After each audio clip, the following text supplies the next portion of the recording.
Bueno, vamos con la siguiente sesión y bueno, quería presentaros a Carles Sora, que nos va a hacer su charla sobre el Museo hacia el Metaverso, experiencias inmersivas en museos. Es el director del Centro de la Imagen y la Tecnología Multimedia de la Universidad Politécnica de Barcelona. De Cataluña. Y bueno, de Cataluña y Barcelona, sí. Y bueno, pues os dejo con él y hacemos un poco como antes, luego habrá un turno de preguntas, ¿vale? Muchas gracias, ongi etorri y adelante. Gracias. Buen día, buenos días a todos y a todas y muchísimas gracias por asistir y participar tanto como queráis de este debate. En primer lugar, muchísimas gracias a K6 Gestión Cultural por la invitación doble. Marta me contactó en 2019, lo recordaba estos días, pero en esos momentos vivía en Estados Unidos y no pude asistir y volvió a insistir por segunda vez y realmente es un placer asistir hoy a este debate y muchísimas gracias por lo bien cuidados que nos tenéis, de verdad. Es un placer estar aquí hoy. Yo voy a hablaros del presente y del futuro, pero lo que os pueda comentar hoy, de entrada creo que hay muchísimas conexiones con la charla de Magda Polo, porque yo os voy a hablar de la comunicación digital, de proyectos interactivos, del museo digital y del metaverso. Bueno, voy a intentar hablar del metaverso. Pero primero quería hacer una reflexión en torno a la charla de Magda, porque ella ha presentado las bases teóricas o intelectuales de la teoría de las teorías de las artes sobre el visitante activo, ¿no? Y creo que es importante remarcar que todo este proceso de repensar el papel de la participación de las audiencias en las prácticas artísticas es previa a la tecnología digital, ¿no? Entonces, de alguna forma los que estamos en este campo, para nosotros es bastante natural que entender esta relación, porque al final las tecnologías digitales lo que permiten son modos de participación, ¿no? De manera que, de alguna forma, lo que hace la tecnología es activar una serie de procesos que ya estaban presentes en las prácticas artísticas culturales en los 60s, en los 70s, y que en los 80s, con la llegada de la informática, pues permiten, son unas herramientas más que dan continuidad a estos procesos. No vienen a sustituir procesos, sino a dar continuidad a procesos de reflexión sobre el papel de los visitantes en las instituciones culturales. Yo os voy a hacer un recorrido sobre el metaverso y quiero puntualizar que es un recorrido personal. Seguramente quien lo haga desde la sociología, las bellas artes o la ingeniería, quizás desde un punto de vista más tecnológico, será una revisión o una conceptualización diferente. Claro, yo soy diseñador de proyectos digitales, por tanto, la cuestión de la participación, la experiencia de usuario es algo que es muy importante en la conceptualización, en el diseño de proyectos digitales. Por tanto, a mí me preocupa mucho, ¿no?, esta idea de investigar cómo es la participación desde un punto de vista de la comunicación, de la tecnología y de las prácticas artísticas. Entonces, bueno, veremos. Primero intentaré definir qué es el metaverso. Y digo intentaré porque, igual que estas jornadas, estamos en tránsito. Veremos que esto del metaverso es algo muy reciente desde un punto de vista conceptual y de marketing de empresa, no desde un punto de vista tecnológico ni de propuestas culturales. Pero, en todo caso, algo que está en tránsito. Es algo que hace año y medio que está en la mente de todos y todas vosotros, como mínimo en los medios de comunicación. Por tanto, es muy atrevido a definir algo, ¿no? Pero yo os hago una propuesta y a ver cómo la respiráis. Y luego pasaremos a ver proyectos del entorno de la museografía y el metaverso a nivel internacional. Creo que veremos muchas cosas. Y luego yo os haré algunas propuestas de lo que podrían ser metaversos que no específicamente están centrados en el ámbito de la museografía, pero que para mí activan el pensamiento del metaverso en el ámbito de los museos. Y bueno, iremos al debate. Entonces, quería empezar con una pregunta que es: ¿cuántos de ustedes, cuántas de vosotras habéis navegado por un metaverso? Sí. Hay dos y una que nos levanta la mano a medias. Vale, 2, 3 personas. Perfecto. ¿Y cuántas de vosotras han navegado por VRChat, por ejemplo, que es una de las plataformas de... Vale. Mozilla Hubs, sí, tú sí, 1. 2, sí, 2 personas. Bueno, bien. Pues creo que entonces que empezar por una definición es una de las formas más interesantes de poder bajar algunos conceptos. Y luego veréis que lo que hay aquí respira en toda la charla, ¿eh? Esta es una definición mía, no está sacada de ningún autor, ni autora, ni de internet, ni nada, ¿eh? Es un poco la conclusión de la investigación que estoy haciendo alrededor del metaverso. Y lo defino como un entorno de comunicación social, inmersivo, online, espacial, a través de navegadores o a través de experiencias de realidad virtual o XR, aumentada, etcétera, persistente, basado en nueva economía y tecnologías de Internet. Inmersivo online, siempre conectado, persistente, que todo lo que tú realices tiene continuidad en un futuro. Cuando vuelves es algo que está avanzando, tu participación continúa presente y avanza.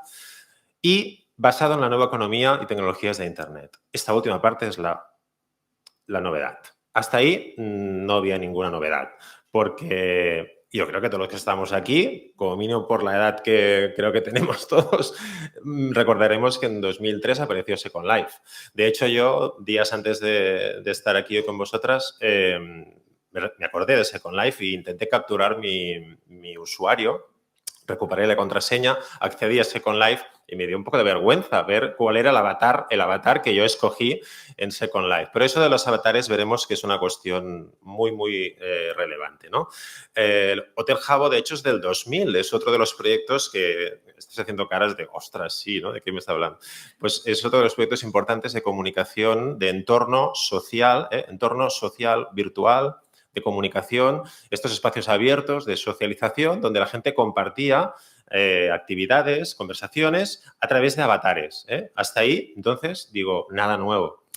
Y entonces, ¿por qué estamos hablando hoy de metaverso? Bueno, porque hay una gran compañía, el CEO de la cual es Mark Zuckerberg, que está repensando qué es su compañía. Y al repensar qué es su compañía, por tener la posición que tienen en el ámbito de las redes sociales y de la tecnología a nivel internacional, pues decidieron ofrecer una nueva conceptualización de Internet. Cuidado, no una nueva plataforma, una nueva manera de entender Internet. El 28 de octubre se anunció en los medios esta idea de cambiar Facebook por Meta. Todos vosotros ya sabéis de qué estoy hablando seguro. Pero fijaros que ellos lo definían como una nueva versión de Internet llamada metaverso, ¿vale? Lo de nueva versión de Internet es importante porque entonces ya no estamos hablando específicamente, como veréis, y como intentaba yo cerrar en la definición del inicio, como una nueva plataforma, no, sino una nueva manera de entender Internet, ¿no? Como entornos sociales, inmersivos, persistentes, 100% online, basados en la nueva economía digital. Magda citaba al final en uno de los slides sobre las criptomonedas y demás, pues las cosas van un poco para ahí. Pero incluso esto es un concepto nuevo, pues tampoco. De hecho, es algo recurrente en el ámbito de la tecnología, que muchas de las cosas que acaban siendo realidad han estado pensadas, imaginadas o proyectadas desde las artes, desde la escritura, desde la ciencia ficción. El cyberpunk, como se veis, este subgénero de la ciencia ficción dedicado a proyectar el futuro de las ciudades y de la sociedad tecnificada, digamos, ya pensó en el metaverso y, de hecho, de una forma muy parecida. Neil Stephenson es uno de los considerados, una de las primeros autores en Snow Crash, una novela del 92, que citó el metaverso y lo citó como, describo, una calle muy larga en forma de planeta esférico que está en manos de una gran corporación. O sea, un planeta que tiene una calle, un recorrido, una plaza, un espacio que es muy largo, que es propiedad de una gran corporación. Y esta gran corporación tiene un canal de televisión al cual se dirige a toda su audiencia para vender espacios de esta calle, de este planeta de futuro. Bueno, esto, además, es accesible a través de una experiencia inmersiva no lo llamaba realidad virtual, pero sí a través de una tecnología que te ponías en los ojos y podías ver, ¿no? Bueno, esto obviamente estaba proyectando la realidad virtual, ¿no? Pero no solo la realidad virtual, sino también las tecnologías del Internet del futuro del que estamos hablando o del presente, de este nuevo Internet del metaverso. algunos quizás conocéis Decentraland. Decentraland es uno de los diversos metaversos de los que yo hablaré. Por cierto, creo que utilizar metaverso es un error. Tendríamos que hablar de multiversos porque no hay una única manera de por suerte, no hay única manera de entender Internet y por suerte no tenemos que dejar, o más que por suerte, no tenemos que dejar que Internet lo definan 2 o 3 corporaciones, sino que es un espacio de socialización, de comunicación y muchas más cosas internacional, mundial, por tanto depende de todos y de todas lo que tiene que ser Internet. Pues Decentraland es un proyecto de representación de espacios virtuales donde la gente compra espacios para crear actividad, para construir una casa, un museo. Existen museos digitales en Decentraland para construir un parque, ¿no? Y generar actividad alrededor de esto. Esto está vinculado a 2 ideas muy importantes, que es el Internet descentralizado. Ahora, luego entraré un poco más en detalle sobre las tecnologías del nuevo Internet. Internet descentralizado quiere decir que no depende de una única corporación, sino que son muchas pequeñas unidades, servidores, personas que son responsables de esta grande plataforma, esta plataforma superior. Es un poco lo que está pasando con Twitter y Mastodon. Habréis sentido seguramente en redes, habréis leído que mucha gente se está pasando a Mastodon. ¿Y qué es Mastodon? Pues es un espacio descentralizado, es una red descentralizada, pues va en esta línea, ¿no? Pero la misma idea que ya... Lo de Decentraland es porque la misma idea que Stephenson estaba proyectando en su obra existe tecnológicamente y como espacio de interacción social. Esto es del febrero del 2020.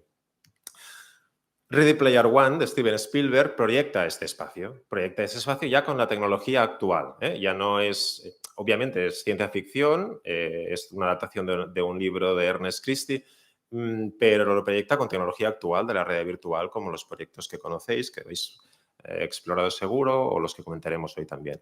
Y en Ready Player One hay Oasis, que es esta gran ciudad y ahora esta gran corporación que controla la actividad de todas las personas y a la cual nos sentimos enganchados. La gente tiene la necesidad, quienes habéis visto la película, ¿no?, de estar enganchada en esta ciudad por todo lo que aporta en respecto a la vida de todos, ¿no? Vale, entonces estamos en un mundo fascinante, en unas tecnologías que ahora veremos con más detalle, que son realmente interesantes desde un punto de vista de repensar el que es Internet. Pero ¿cuál es la realidad de los metaversos? Bueno, podemos acceder dentro de Mozilla Hubs, que es una plataforma de metaversos o de multiversos, una plataforma social en realidad virtual, a la Acrópolis de Grecia, fantástico. Yo hace unos días realicé esta visita, pero estaba solo, completamente solo. Entonces, ¿es un espacio social?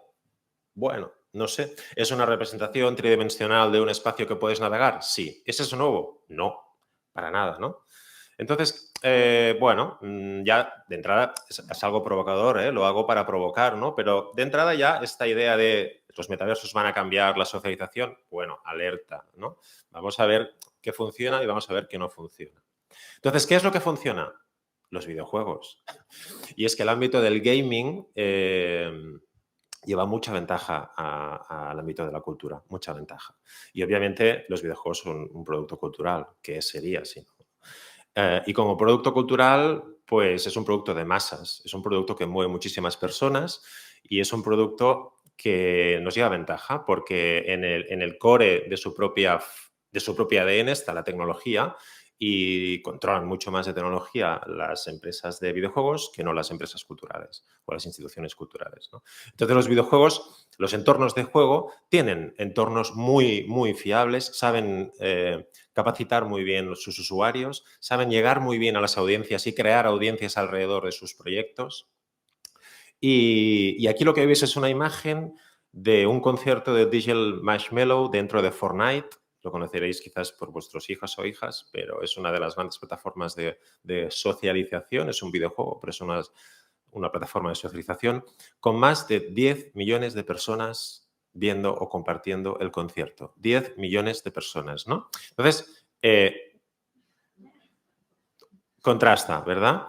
Creo que hay que romper muchos tabús alrededor de los videojuegos.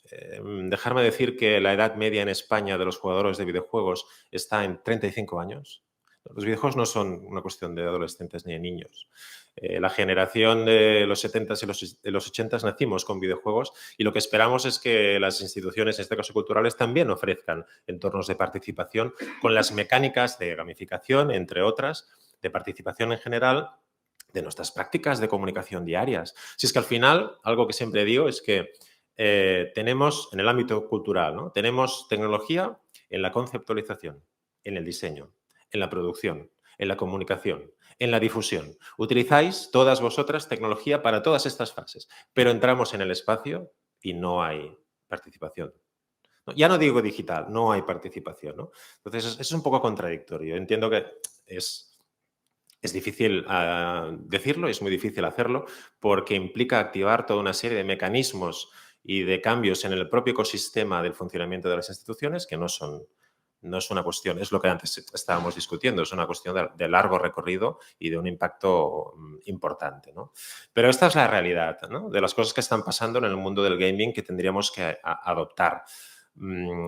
Sin irme mucho más ahí, pero Warner Music acaba de cerrar un contrato con Fortnite, con The Sandbox, que es otra de las plataformas de metaverso, para ofrecer conciertos en estas comunidades, ¿no? Lo digo porque estas comunidades existen, entonces también una opción, como veremos más tarde, es crear espacios de metaversos, pero otra, quizás más interesante, es acceder a las que ya existen para ofrecer actividades, ¿no? Ir a la comunidad que ya existe en lugar de crearlas, una de las estrategias que pueden ser interesantes. Vale, volvamos a Meta y a Facebook. Facebook no para de decirnos que el impacto del metaverso será fantástico, que nos va a cambiar las vidas. Esta publicidad me sale cada día en mi feed de Twitter y de Instagram, ¿no? Pero la realidad no está tan clara, ¿eh? Resulta que las acciones de Meta están cayendo en picado porque anunciaron hace un año que es el metaverso, pero no, nadie tiene claro qué es lo que va a sacar, ¿no? Facebook, pero es que además Facebook sabe que no le está funcionando. Esto es un informe que sacó de un Wall Street Journal de Estados Unidos, un documento interno de la propia compañía que explicaba o que analizaba los metaversos dentro de Horizons, que es la plataforma de metaverso actual de Meta, y explicaba que no hay gente en los espacios, ¿no? Y que, como dice aquí, ¿no? Solo el 9% de los espacios creados llegan a ser visitados por 50 personas, ¿no? Entonces, esto de los multiversos, no sé. Ellos mismos quizás no tienen claro cuál es cómo se están dirigiendo, qué acceso están dando a estos espacios virtuales y cómo la gente se los está creando. Pero es que además tienen una gran competencia. Porque Apple tiene otra estrategia de marketing. Apple no apuesta por el metaverso. De hecho, la compañía tiene prohibido utilizar a todos sus trabajadores el uso de la palabra metaverso, porque ellos apuestan por realidad aumentada. Y seguramente en 2023, en el primer semestre del 23, van a sacar unas gafas de realidad aumentada. Es probable que sea algo tan impactante como el primer iPhone del 2006, desde un punto de vista de comunicación y de usos sociales y de interacción entre las personas. Está por ver, porque tiene una capacidad de secretismo industrial brutal, pero en todo caso es una competencia muy fuerte para Facebook. Ante todo esto, por suerte, hay voces críticas. El fundador de Epic Games, de Fortnite, como antes intentaba anunciar, pues plantea esta idea de decir, bueno, estas tecnologías son muy persuasivas y Internet no tiene que quedar en manos de algunas corporaciones que marcan una gran estrategia de marketing alrededor de la cual todos vamos como apuntados o teniendo la sensación de que vamos tarde a llegar a algo que ni ellos mismos tienen claro qué formato va a tener ni qué éxito puede llegar a tener en la sociedad, ¿no? Entonces, el espíritu para mí es centrarse en la web 3.0 o el Internet 3.0, que es hablar de estas tecnologías, ¿no? De estos multiversos o de las tecnologías. Entonces, bueno, esta es una imagen que he sacado de Internet con algunos conceptos muy básicos de web 1.0, web 2.0, web 3.0, ¿no? Entonces, nos centramos en la 3.0, que es esta nueva web que estamos creando entre todos y todas, que es una web semántica, una web donde tecnológicamente cada uno de sus elementos tienen que explicar autoexplicarse qué son para que puedan ser bien entendidos por todos los motores y por todos los sistemas de navegación. Es una web centrada en la tecnología de los NFTs, los Non-Tangible Tokens, Fungible Tokens, que básicamente es una forma derivada, para quien no les suene, es una forma derivada de las criptomonedas que consiste en vincular una dirección de las famosas cadenas de bloques a un elemento digital que existe en Internet, de manera que ese elemento es identificable, es único y aunque sea copiable, siempre podemos recurrir a la información de la cadena de bloques para saber quién lo realizó, cuándo se publicó y qué valor tiene en el mercado, por ejemplo, quien se dedica a vender NFTs en el ámbito del arte, ¿no? O sea, es una herramienta muy potente, una tecnología muy potente para poder identificar lo que antes era copiable y reproducible hasta el infinito. Por tanto, es un cambio de paradigma absoluto, no únicamente en la industria del arte, sino en la comunicación, en Internet, en entender lo que es digital y lo que era analógico. Por tanto, cadena de bloques, inteligencia artificial y interoperabilidad. Bueno, estas son las tecnologías que se están creando. El resultado de algunas de estas tecnologías es el metaverso, pero es una de las formas. Ya veremos dónde iremos a parar. El metaverso, insisto, es ahora una gran campaña de marketing y son espacios que existen y veremos que existen diversos, pero seguramente de aquí a 5 años estaremos hablando de otra cosa. Lo importante es esta idea de el Internet descentralizado, los NFTs, la cadena de bloques y inteligencia artificial y otras tecnologías. Esta imagen no sé si la veis muy bien. Si la podéis leer, de hecho soy yo que no la puedo leer aquí. Pero, bueno, básicamente es como otra comparativa de tecnologías entre Web 3.0 y el metaverso. El metaverso como una propuesta que sale de estas tecnologías. Insisto, una propuesta de las muchas que pueden salir que sale de estas tecnologías, basada en blockchain, criptomonedas, espacios descentralizados, también de economía descentralizada, que de eso va la cadena de bloques y las criptomonedas, y la organización autónoma descentralizada. Antes os comentaba Decentraland. Decentraland es una organización autónoma descentralizada. Las decisiones de este metaverso, de esta plataforma, dependen de los propios usuarios que votan cuáles son las reglas de lo que pasa dentro de esa comunidad. Eso es interesante, eso es realmente interesante. Y obviamente también NFTs. Vale, entonces vamos a ver cuál es el extremo de la aplicación de todo este entorno. Vamos a hacer un viaje a 20, 30 años vista y hablaremos de hiperrealidad, ¿vale? Yo defino hiperrealidad y lo que estáis viendo aquí es un especial del Culturas de la Vanguardia que sacó Jorge Carrión, escritor de Barcelona, quizás conocéis, muy interesante. También se adentra a estos nuevos espacios del ámbito de la tecnología y la cultura con bastante frecuencia, y él ha sido el residor en residencia de la Universidad Politécnica de Cataluña del año 2022. Y una de las cosas que hizo era hablar con algunos de los investigadores que estamos en la universidad sobre las tecnologías, ¿no? Entonces, ahí veis que él destaca diferentes conceptos y investigadores y pone el concepto de hiperrealidad. Os lo pongo porque hay otros que creo que son interesantes que también leáis y os podéis bajar este especial de la web, Vocabulario tecnocientífico del futuro inminente. Entonces, mi conversación con Jorge iba en esta línea de definir el concepto de hiperrealidad como un espacio aumentado de metaverso, de realidad aumentada, social, pero no únicamente de socialización, sino de economía, donde nuestra información, a partir de toda la cantidad ingente de datos que las corporaciones tienen de nuestra navegación, usos, compras, etcétera, de Internet, generan un espacio hiper individualizado de nuestra experiencia digital de Internet, ¿vale? Entonces, esto, que es un pensamiento de futuro, ¿no? Aunque las tecnologías existe el Big Data, existen las redes sociales, existe la realidad virtual y, por tanto, estos metaversos, por suerte hay artistas que lo plasman, ¿no? Y Keiichi Matsuda hizo hace unos años un film concepto, una animación conceptual de cómo puede ser esta hiperrealidad.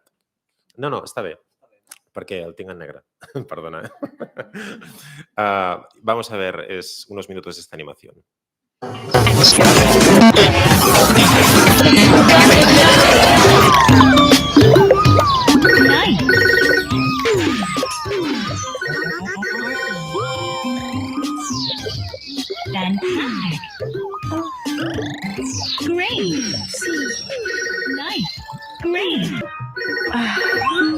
Vas tarde. Apúrate si quieres una buena calificación. Voy lo más rápido que puedo.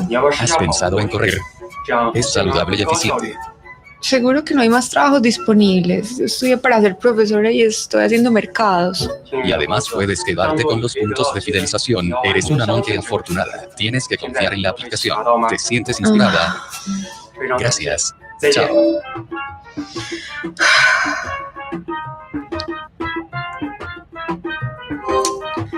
¿Quién soy yo?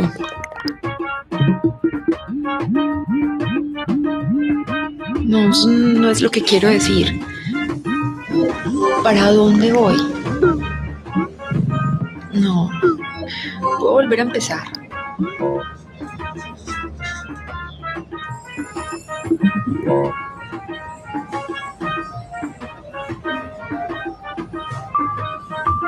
Olvídalo. Estoy presente ahora. Me amo. Estoy libre de mi ira. Estoy libre de mi tristeza. Y el amor es mi experiencia.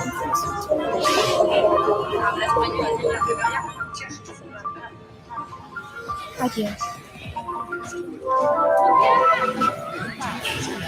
Olá, eu sou Maria.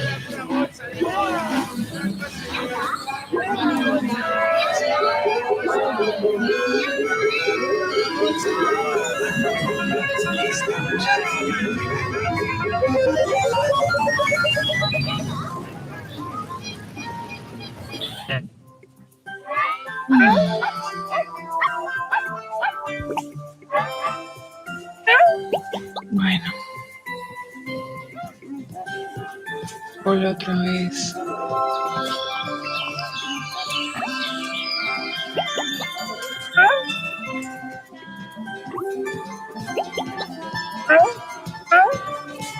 Ay, no, cállate.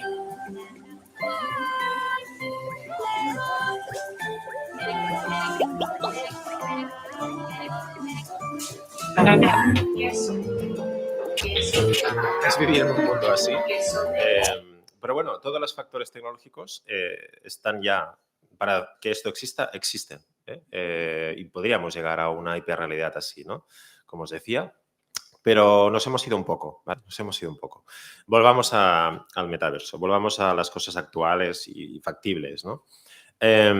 ¿Os acordáis que una de las calidades que definía en la definición era la de inmersividad? Bien, esto ya existe, habréis participado, habéis visto como espectadores proyectos inmersivos y esto tampoco es nuevo, llevamos más de 30 años de tecnología de la inmersividad. Y hay mucha práctica, mucho contenido y muchísima producción del ámbito de la realidad virtual, inmersiva, aumentada no tanto, pero también. Y hay mucha teoría y mucha investigación sobre interfaces de inmersividad, sobre la capacidad de generar el concepto de presencia, que es uno de los conceptos importantes dentro del ámbito de la realidad virtual, que consiste en cuantificar la sensación de estar presente en ese espacio, olvidando todo de que es un espacio digital y virtual no real. Bueno, qué es real y qué no es real ahora ya a mí me costaría definir, pero me entendéis, ¿no? La capacidad de generar la sensación de estar viviendo eso, la realidad que estés viviendo, de vivir, por tanto, esas realidades y esos entornos y de nuevas formas de comunicación social, ¿no? Esto sí es una realidad con más de 20 años. Por tanto, esta tecnología que existe se incorpora a la creación de estos espacios de metaverso. Pero aún así hay mucho por investigar. Hay mucho por investigar y mucho por analizar y entender cuáles son sus cualidades, sus capacidades y cómo de disruptivas son estas experiencias.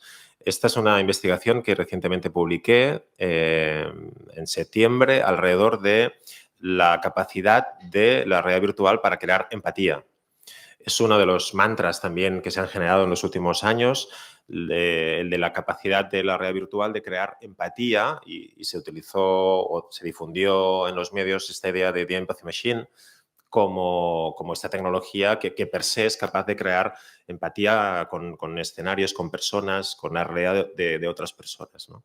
Bien, esto no es cierto. De hecho, la investigación empírica demuestra que no es cierto, que tecnológicamente per se una tecnología no es más o menos empática, sino que depende de los componentes de esa experiencia. Componentes de contenido, componentes de experiencia de interactividad, componentes personales, psicológicos, culturales, ¿no? Hay muchísimos componentes que intervienen. Lo que sí que es cierto, y ahora cito a otra investigación de una colega del mismo centro donde estoy, a Sofía Seinfeld, lo que sí que es cierto es que estas experiencias virtuales generan cambios en nuestro comportamiento, pero estamos empezando a detectarlos y a analizarlos. Quiero decir, sabemos muy poco de lo que pasa cuando vivimos media hora o una hora de experiencia virtual. Sabemos muy poco. Lo que os aseguro es que pasan cosas. Pasan cosas desde un punto de vista cognitivo, personal, emocional, cosas diferentes a las que no hemos estado expuestos como espectadores hasta ahora, ¿eh?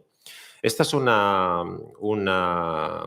cita de una investigación reciente en la cual lo que se hizo es investigar el impacto de realidad virtual en hombres condenados por violencia de género, por violencia machista, y se utilizó una experiencia de realidad virtual en la cual estos hombres vivían la experiencia de tener un avatar de hombre, se veían en un espejo representados como tal, como hombre, y entonces estaban en una casa y en la casa apareció su mujer, una mujer, y empezaban a tener una conversación y el avatar empezaba a hablar y a agredir verbalmente a esa mujer, ¿no? Y esta persona, el condenado por abuso, vivía esta experiencia, ¿no? de ver lo que pasaba, ¿no? Entonces, después de esta experiencia, se medía la capacidad del usuario, de la persona, de reconocer el miedo en la cara de las mujeres, ¿no? Es un test habitual en el ámbito de la psicología. Vale, este era un grupo. Entonces había el grupo de control, un segundo grupo, donde lo que se hizo es girar los avatares, hacer un cambio de avatares. Entonces el hombre tenía el papel de la mujer. Este condenado, ¿no? Digásemos, tenía la experiencia real virtual, pero con el papel de la mujer. Entonces, el resultado final del mismo test de análisis de la capacidad de ver el miedo en la cara de las personas, en concreto de las mujeres, aumentaba de una forma considerable después de pasar por esta experiencia a través del cuerpo de la mujer. Es decir, cuando ellos eran atacados en la experiencia de realidad virtual por un hombre con el cuerpo de una mujer, esto ha tenido en este experimento, en las personas que participaban, un impacto a medio plazo, que es lo interesante, en su capacidad de reconocer el miedo en la cara de las otras personas, que es un aspecto importante que se estudia en la violencia de género. Es un ejemplo muy concreto, ¿vale?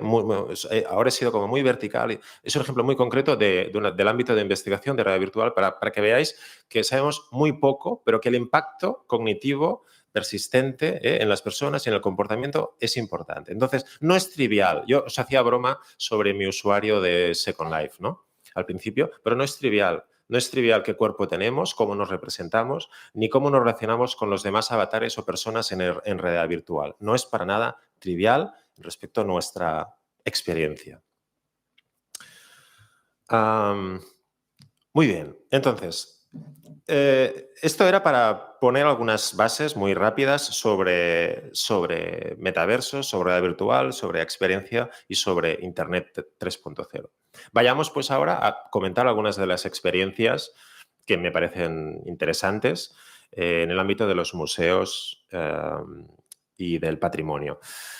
Claro, una forma directa es la de traducir, ¿no? Yo tengo un espacio físico y lo traduzco a un espacio virtual y lo pongo en uno de estos metaversos que he comentado, el que sea.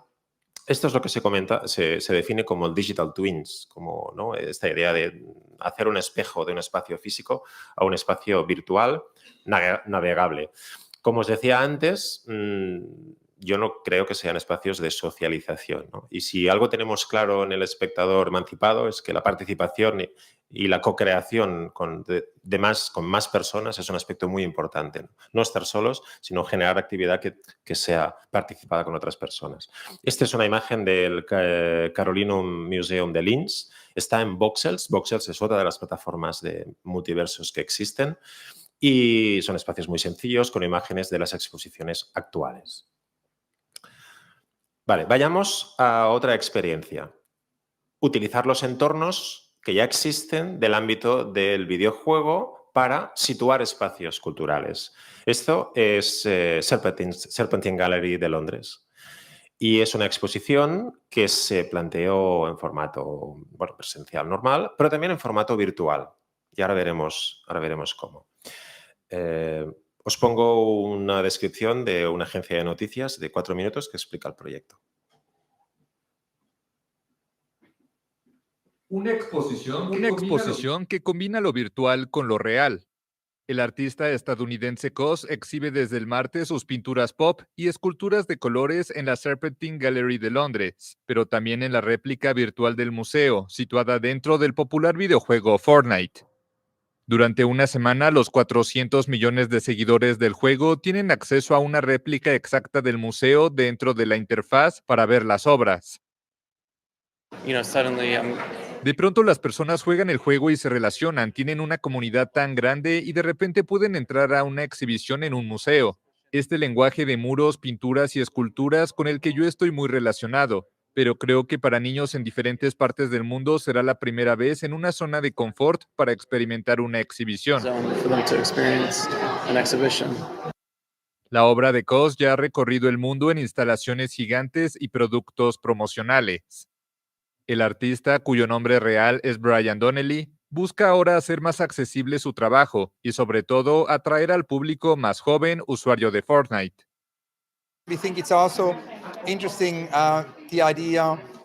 Creemos que también es interesante la idea de un diálogo transgeneracional, porque claro, el promedio de los jugadores es mucho más joven que el del visitante promedio de un museo o exposición.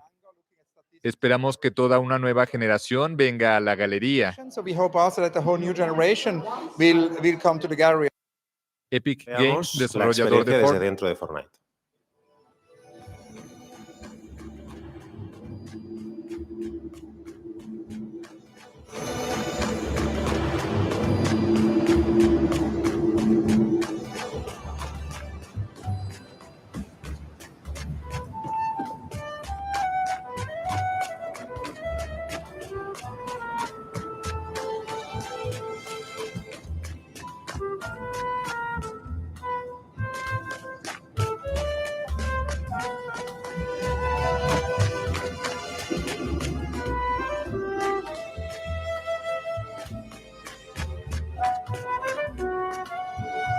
Es la idea, ¿no? O sea, estamos la misma idea de trasladar un museo, en este caso en un entorno de socialización de juego con una capacidad de generar audiencias bestial, como es Fortnite, por ejemplo, pero básicamente es lo mismo, ¿no? Básicamente es duplicar estos espacios. Interesante, es un primer paso, pros y contras, lo podemos debatir, pero básicamente es lo mismo.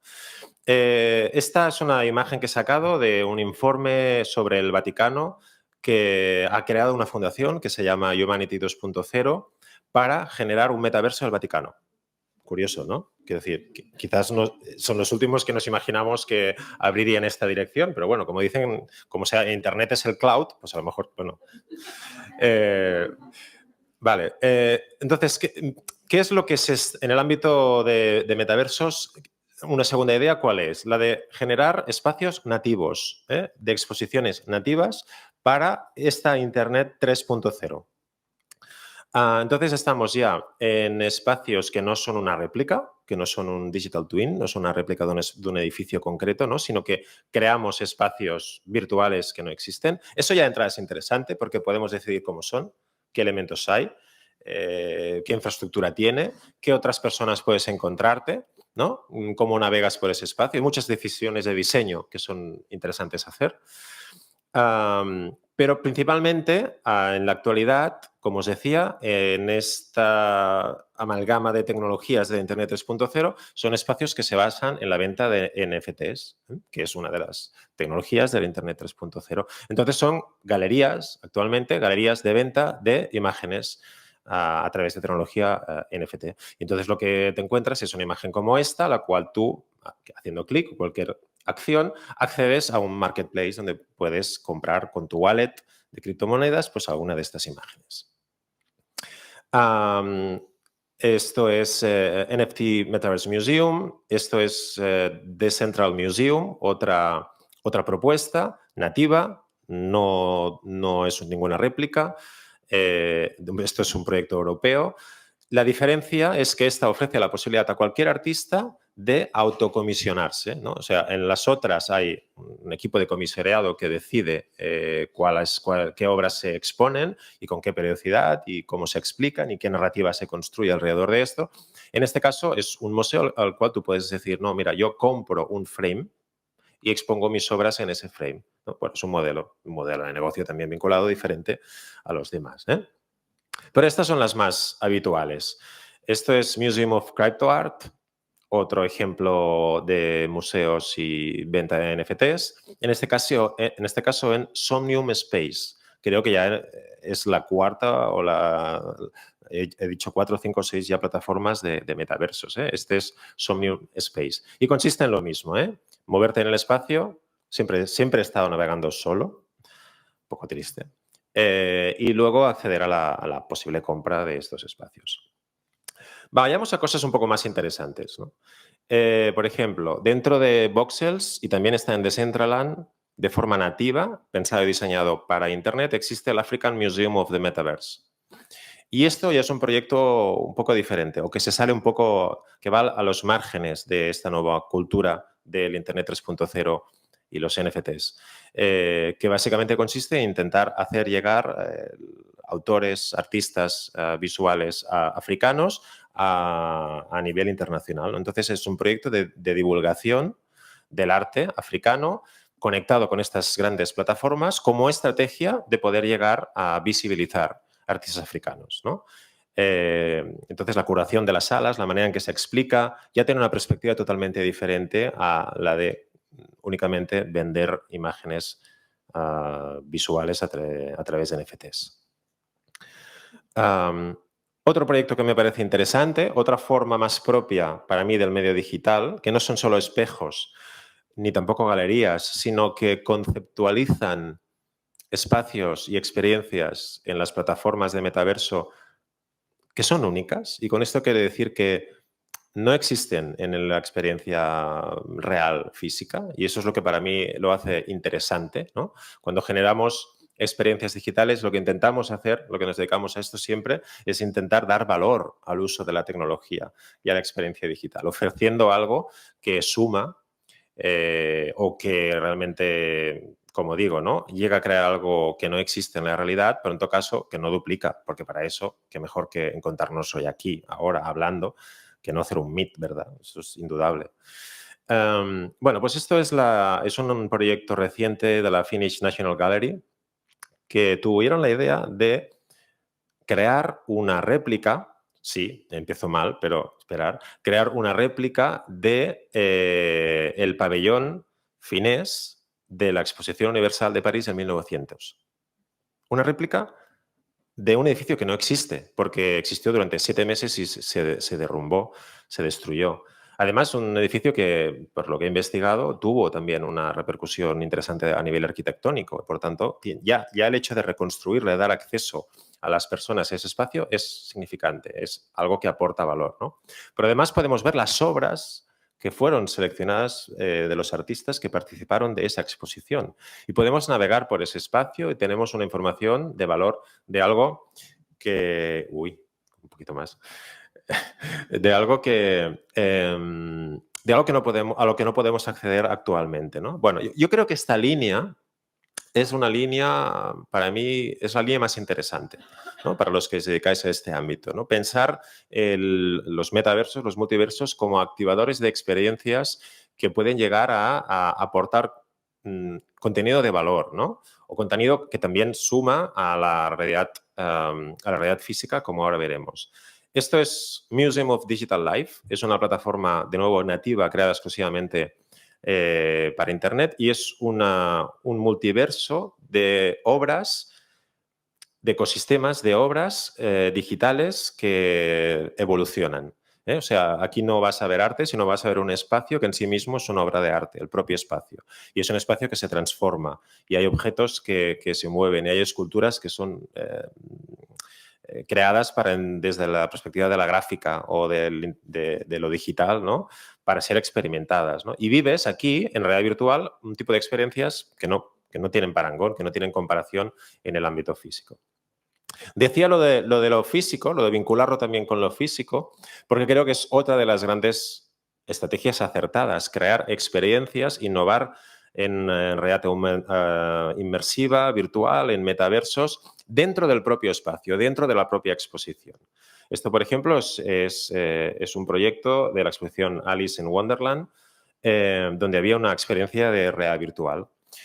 Esto es habitual, habéis visto seguro, en Ideal, por ejemplo, en Barcelona y en otros lugares, tú vas a ver una exposición y a veces te encuentras un contenido en realidad virtual.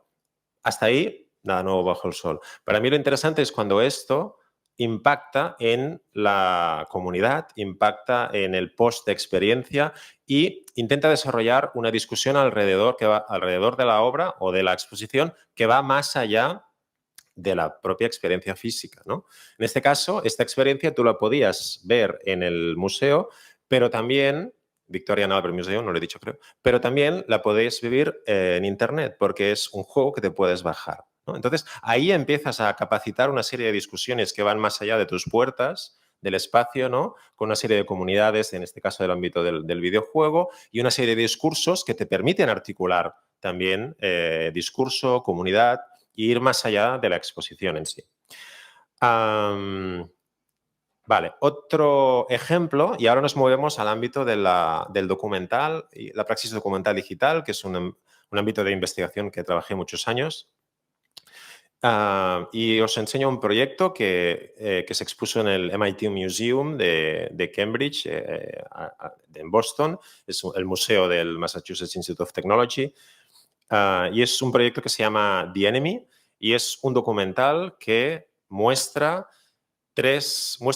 sujetos, personas de 3 espacios de combate, como son El Salvador, como son Gaza, y un tercero que ahora no me acuerdo. Y básicamente lo que coge son testimonios de las 2 partes de esta guerra o de este conflicto bélico. Y te los presenta, pero te los presenta en el espacio físico a través de una experiencia de realidad virtual. Bastante especial. Vamos a verla.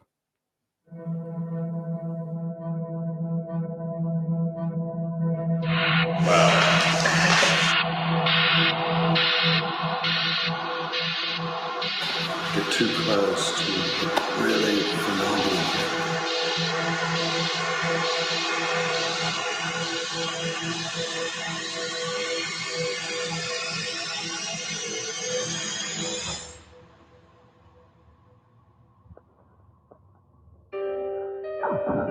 The Enemy was born out of my frustration as a photojournalist and war correspondent. For almost 20 years, I have photographed conflicts and witnessed the consequences of huge geopolitical shifts.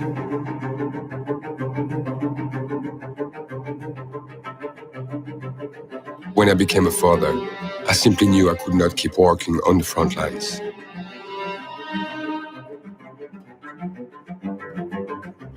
Yet, I was not done trying to understand wars.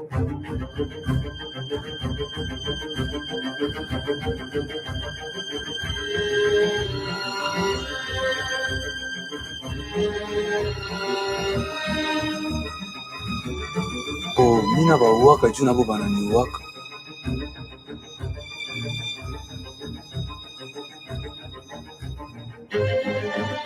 My friends in Israel, when they know I'm heading for Gaza, can't help themselves but to wish me. Tiempo, pero habéis visto la imagen que quería que vierais, que es la más interesante, que es la representación virtual de 2 de los testimonios confrontados uno delante del otro. Entonces tú te movías con esta mochila, este soy yo, una captura que alguien me hizo, tú te movías en el propio espacio. O sea, esta es la idea del espacio ocupado por el metaverso, porque el propio espacio se convierte en un espacio réplica donde tú caminas y te mueves, ves a las otras personas representados con avatares y ves a los testimonios, al contenido que se te presenta en el espacio virtual. Entonces, lo interesante es que tú podías interactuar también de una forma muy básica, pero ya es un inicio interesante, que es acercándote al testimonio. Y cuando te acercabas al testimonio, había una pequeña interacción muy sencilla, pero que funciona muy bien, que es que se detectaba tu presencia, entonces él se giraba, te miraba y te empezaba a hablar. Bueno, eso, que es algo trivial desde un punto de vista de interacción en comparación con los videojuegos, genera un tipo de impacto emocional y de empatía al espectador importante, ¿no? Y hay investigaciones alrededor también de esto, ¿no? Porque tú estás metido completamente, auditivamente y sensorialmente dentro de esta experiencia, como os decía, inmersiva. Entonces, lo que tenías que hacer es ir escuchando el diálogo entre uno y el otro. Ellos estaban separados y conforme más te acercabas a uno y más te acercabas al otro, más físicamente se iban acercando. O sea, había todo un diseño de experiencia de realidad virtual muy bien pensado, que iba más allá de lo que estamos acostumbrados seguramente a jugar o a experimentar en realidad virtual, que habitualmente son películas. Esto ya era un proyecto de interacción, un proyecto pensado desde la práctica del documental por un photojournalist, por un fotógrafo de periodismo. Vale, entonces voy acabando. Otro proyecto que me parece interesante comentar como ejemplo de cosas que están al margen, pero que podríamos activar y que creo que generan espacios interesantes. Y acabaré con un takeaway, con una referencia que creo que es interesante para que os la bajéis y la leáis quien queráis seguir en este ámbito. Esto que veis es el metaverso de un libro. No sé si podría ser un bookverse. En todo caso, es un espacio virtual de navegación de los contenidos de un libro. Y yo la verdad es que lo descubrí, llegué al libro, es un autor bastante importante dentro de mi ámbito, pero llegué al libro tiempo después de que fuese el release, la publicación del libro. Pero lo potente es que he visto documentación de las semanas donde apareció esta publicación y este espacio de metaverso. Porque había bastantes personas entrando en el espacio, viendo los vídeos, o sea, un contenido, digamos, extra, ¿no?, de un libro, un archivo de la propia investigación del libro, muy bien organizado y muy bien pensado para plantearse en la estrategia también, si queréis, como de venta y marketing, ¿no?, pero para plantearse como espacio de discusión sobre el discurso que conlleva el libro, ¿no? Bueno, entonces ahí es donde yo creo que tenemos que llegar a pensar en la capacidad de crear espacios con contenido interesante siempre, ¿no?, pero espacios que generen discusión, espacios que generen conversación. Y una de las estrategias para llegar a estos espacios es la co-creación, la participación entre las audiencias. De nuevo, en la práctica del documental expandido, esto es un ejemplo muy rápido, One Million Tower, de Katarina Zizek, una directora de cine de documental y documental digital de Canadá. Ella trabaja muchísimo en la práctica de co-creación y creó un documental digital, un espacio virtual de navegación donde todas las imágenes sobre cómo se podría transformar el barrio donde vivían las personas que participaron del proceso de co-creación eran creadas por los propios ciudadanos y personas que vivían en ese barrio, ¿no? Era un proyecto de repensar la ciudad, el espacio donde vivían estos ciudadanos, a través del arte, a través de la animación, de las imágenes, convertido en un espacio multiverso, hoy llamado multiverso, antes documental digital, de navegación y de archivo de esa experiencia, ¿no?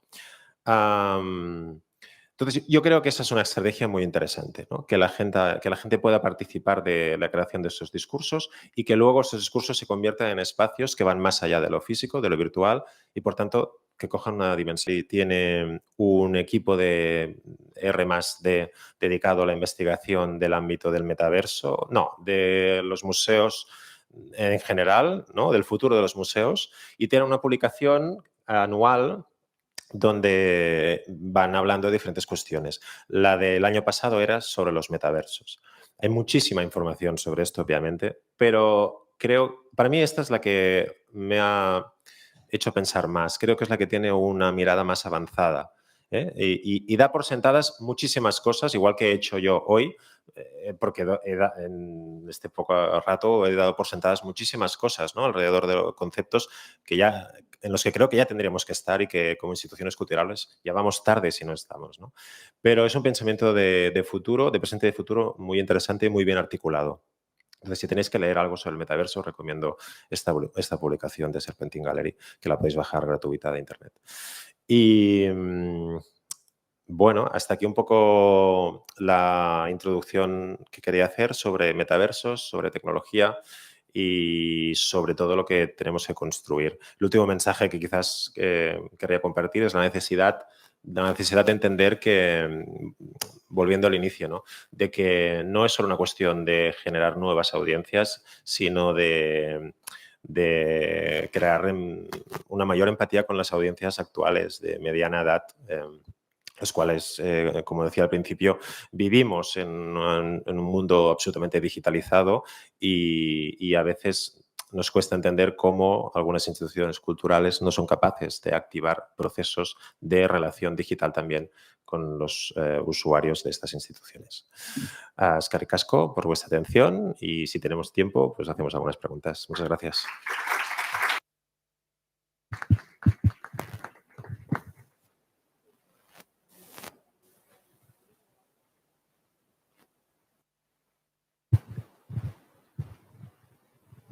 Yo no podía, perdón, no podía ser de otra manera. A mí es un tema que me toca directamente y que me interesa mucho. Bueno, hay varias cosas. Bueno, muchísimas gracias por la intervención y también por la de antes, Magda.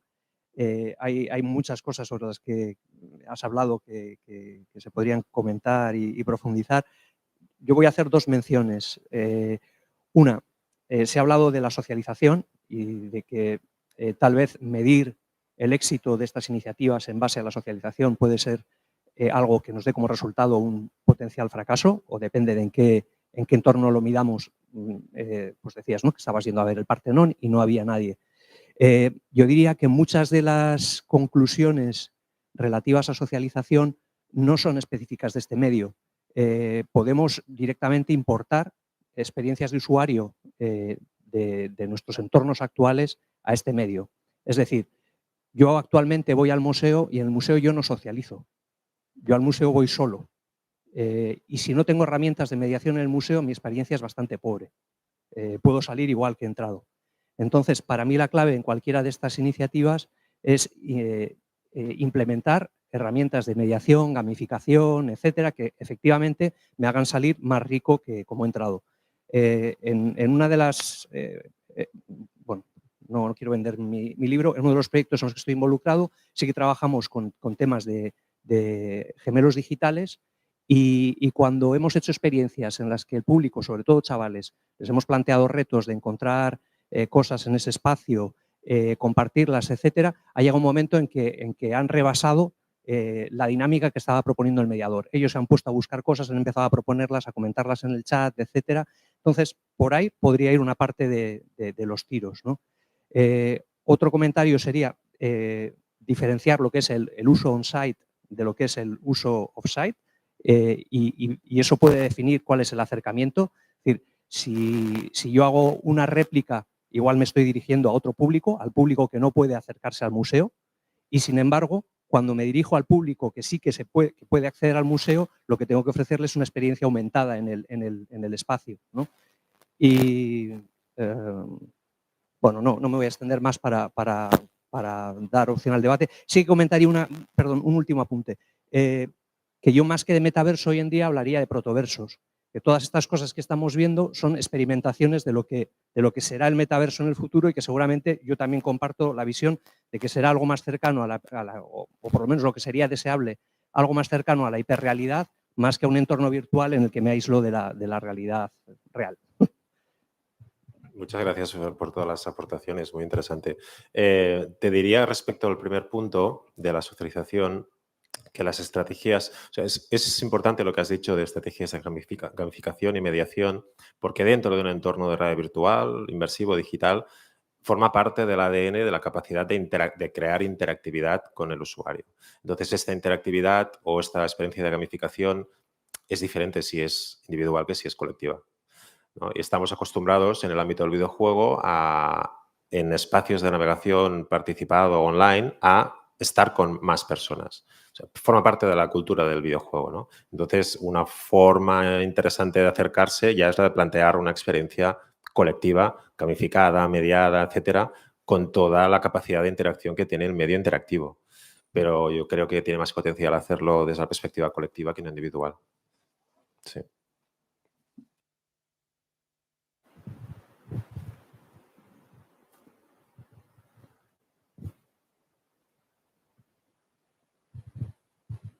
Bueno, yo tampoco tengo una pregunta, también tengo un comentario, esta frase horrible, pero estoy pensando un poco con las dos intervenciones que me han encantado y muchísimas gracias, que estamos pensando muy en estas experiencias para públicos que se acercan al museo a modo de ocio o para aprender de manera no formal, pero los museos también acogen a profesionales, ¿no? Y bueno, nosotros vamos a hacer después uno de los talleres, nunca habíamos estado en este espacio y nos compartieron la digitalización del museo en 3D y ha sido súper útil, ¿no? Entonces creo que también estas experiencias tienen, o estas propuestas tienen mucho valor para personas que trabajamos en los museos y que no tenemos la oportunidad de ir y que nos dedicamos precisamente a generar recursos, ¿no? Por ejemplo, o experiencias de mediación exclusivamente para Internet y, bueno, como que no creo que haga falta solo centrarse en la sociabilidad de las experiencias, aunque por supuesto, sobre todo para ser honestos, ¿no? Con el lenguaje audiovisual que se manejan, sino también, bueno, que pensar para qué otros públicos, aparte de las personas que no conocen, bueno, especialmente la gente que no tiene la oportunidad eso, de visitarlo y de qué forma para las profesionales nos es útil este tipo de entornos.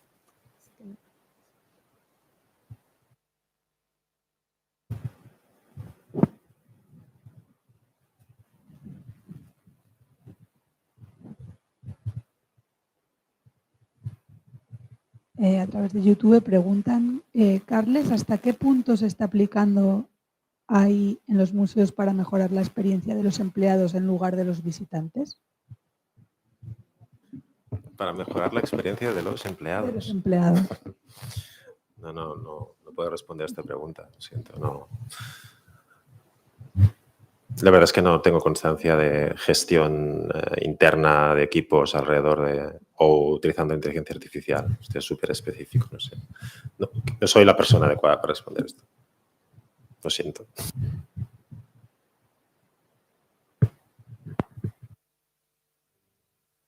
Sí.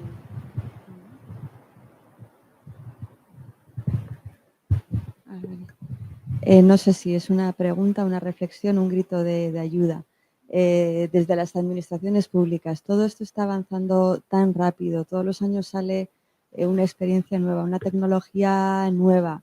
Las administraciones públicas ya de por sí, en todo esto de las tecnologías vamos despacio, bueno, por detrás no, pero despacio sí. Yo creo que son experiencias o productos que se lo pueden permitir muy pocas instituciones culturales. Entonces, desde la administración pública, ¿en qué nos centramos? ¿Cómo ayudamos a instituciones culturales que no pueden permitirse crear una experiencia en el protoverso, metaverso, en la realidad aumentada? Me da igual. ¿En qué nos centramos? ¿Por dónde empezamos? Bueno, esto da para un debate largo. Pero permítame que te contradiga porque desde mi punto de vista creo que no es una cuestión de capacidad de presupuesto o de gestión, sino de conceptualización de los participantes de un proyecto museográfico. Cómo son, cómo están estructurados, qué equipo hay, cuáles son sus funciones y cómo trabajan, ¿no? O sea, es ir al ADN de los equipos y del archivo y de cómo se gestiona. Crear un espacio de metaverso con algunas plataformas gratuitas que existen no es algo... Entra perfectamente en cualquier actividad presupuestaria de un centro cultural mediano, perfectamente. Es como pensar en las redes. Nadie piensa que redes... creo que es un buen ejemplo. Nadie piensa que las redes es, desde un punto de vista de políticas de gestión, algo que está fuera de alcance. No, creo que todos tenemos claros que es un tema de estrategia, de comunicación y de marketing, de diseño, ¿no? Y de perfiles, buscar perfiles adecuados para trabajar en redes, ¿no? Pues el ámbito de la realidad virtual inmersiva multiversos es, creo, exactamente igual. Lo que hay que hackear el sistema. Hay que hackear el sistema. Hay que meter a tecnólogos dentro de los proyectos. Hay que meter a diseñadores, hay que dejarlos hablar. Hay que empezar procesos antes, ¿no? La tecnología y la divulgación tecnológica no llega al final, sino que forma parte del inicio. Y eso es un tema de políticas y de activar una serie de activadores de procesos a los que no estamos habituados en los museos y las prácticas culturales. Os pongo un ejemplo. La Asociación de Museos Francesa hace años que tiene un proyecto que es el de meter un hacker digital en los museos. Entonces, cogen un posgraduado, es gente además joven, expresamente cogida joven, no por una cuestión digamos, de experiencia profesional, sino de visión joven, ¿no? De mirada, del ámbito de videojuegos, de multimedia, de arte digital, y los ponen a acompañar los equipos en proyectos, en diseño de proyectos museográficos, con total libertad de acción. Y entonces la idea es que generan contenidos y generan ideas paralelos, que en algunos de los casos este contenido o propuesta paralela se ha adoptado como parte de la exposición, como una de las piezas o uno de los contenidos relevantes, ¿no? O sea, bueno, sí, creo que hay que hackear un poco el sistema general de los museos.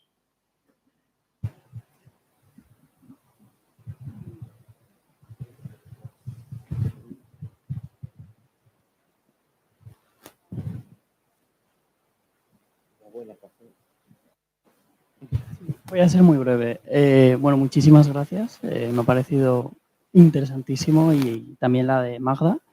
Bueno, yo nada, solo poner en relieve que los ejemplos que has puesto y también los de Magda, casi todos, no hay casi ningún ejemplo, creo, de esta clase de propuestas en el territorio de España.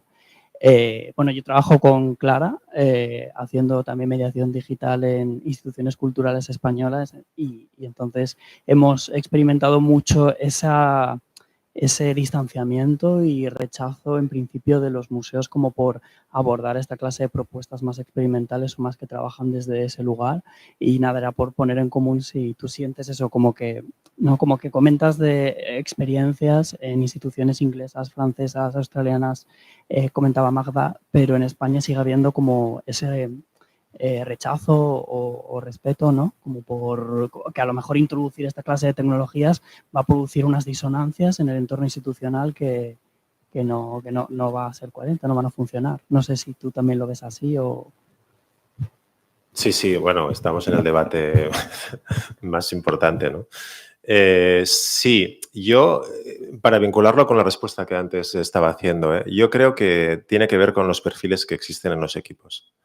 Si os fijáis en algunos de los proyectos que he enseñado yo, en un vídeo que creo que ha enseñado Magda sobre el Louvre, sobre el proyecto de Mona Lisa, salía una de las personas entrevistadas, era la jefa de proyectos digitales, ¿no? Si pensamos en la mediana de museos europeos interesantes, importantes, existen perfiles responsables de proyectos digitales, de realidad virtual, que sea de marketing digital, ¿no? O sea, entonces ya es gente que aporta esta capacidad y esta mirada de divulgación o de tratamiento de los contenidos digitales y del archivo, que es algo muy importante, ¿no? El cómo trabajar con el archivo ya digitalizado. Que si no forma parte del grupo, no forma parte de la propia institución, se convierte siempre en proyectos de encargo. Entonces, un proyecto de encargo siempre es algo que tiene un punto de inicio y un punto de final, ¿no? Y no hay continuidad al proyecto de encargo. Es una gran propuesta de mapping, una gran propuesta de realidad virtual, o lo que sea, ¿no? Pero forma parte de esa exposición, de esa acción y es algo finito, ¿no? Lo interesante de que los perfiles están dentro de las instituciones es que generan debate sobre los procesos, sobre los timings, sobre las necesidades tecnológicas, sobre las miradas del comisariado, sobre las miradas de las audiencias, cuándo participan y cómo participan de los procesos, ¿no? A través de las herramientas y las plataformas digitales. Eso es lo importante, porque el proyecto de encargo ya viene con un briefing y unas miradas muy determinadas desde dentro de la institución, ¿no? Y aunque hay mucha gente muy capaz de, desde fuera, transformar y hacer pedagogía sobre todo este ámbito de la comunicación digital, tiene un recorrido limitado. Yo creo que el potencial está en transformar los equipos de dentro y dejar entrar los nuevos perfiles profesionales del ámbito digital, de videojuegos, de informática, de tecnología, arte digital, etcétera. como mínimo es una estrategia que sabemos que funciona porque en países cercanos existe, está implantada. No sé si sirve como respuesta, pero...